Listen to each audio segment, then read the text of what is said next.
When I sit in meditation, the breath that I take is life. The breath that I release is death. So, meditation teaches me how vulnerable I am, how fragile my life is. Because if I stop breathing for 4 minutes, this life will be no more. So, that teaches me something. That teaches me about the nature of life. However, our propaganda in the last 100 years or so has told me that my life will be enhanced by material comforts, by accumulating wealth. All that is given to us in a package that comes through our education and our conditioning. But then it has left us diminished because the more we accumulate, we realize the more we need to accumulate because it doesn't satisfy us fully. So that dissatisfaction creates a cycle of suffering. So that cycle of suffering is what we're seeing in this world right now because we don't acknowledge the fact that we are vulnerable, that we have to survive in a complex and an uncertain world and an impermanent world. And for me, the meditation is one way of finding that grounding, finding that inner peace in acceptance of this uncertainty of life. However, because of my conditioning to accumulate wealth and power, I get on that cycle and do everything that I need to do to compete out there in the world. And the more I accumulate that superficial material wealth and power, the more I realize that I need more to protect myself, that I feel more vulnerable because one thing is that I know that all of that can be taken away, and most of all that can be taken away when I die. And it is the fear of death that is creating the biggest problem for me because I know I'll lose everything I have, all the superficial stuff I have.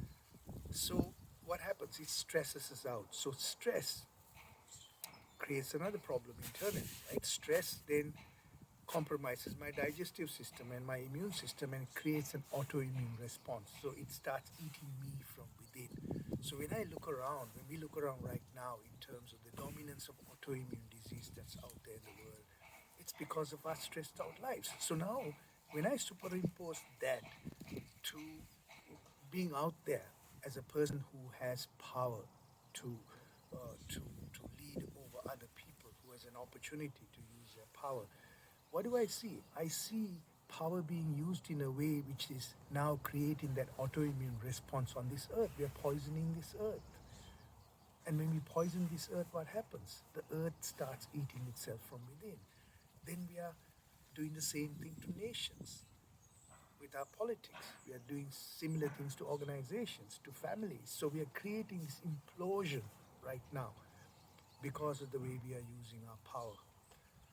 So look at the politics that's happening out there. It's self-serving. There's a total disconnect between the people who have power and the communities who are out there. I'm amazed to wonder why would I want to have power over a scorched earth? Why would I want to have power over a diminished people? What's the fun of that? So for me, that is where I see that we need to now think about what leadership is all about. What is leadership? Great leadership is about flourishing. The word flourishing, thriving, flourishing. What does flourishing mean? Laughter, joy, happiness, finding that inner peace, finding contentment, right? Is anything that's happening in this world through the kind of power that people are wielding over us, bringing that kind of flourishing? Are even those people who have power, are they flourishing? Yes, they may think that they're flourishing with the superficial power and the wealth that they have around them, but there's a total disconnect with the people who they have power over. So what is this all about? So this is where coming to terms with my life, my fragility of my life, the fact that I'm born and I live my life and I will die. And then in that time frame, how have I lived? That's my biggest question. Have I brought meaning and purpose to the way I lived? Have I made a difference to other people? Have I made a difference to this earth? For me, that is about great leadership.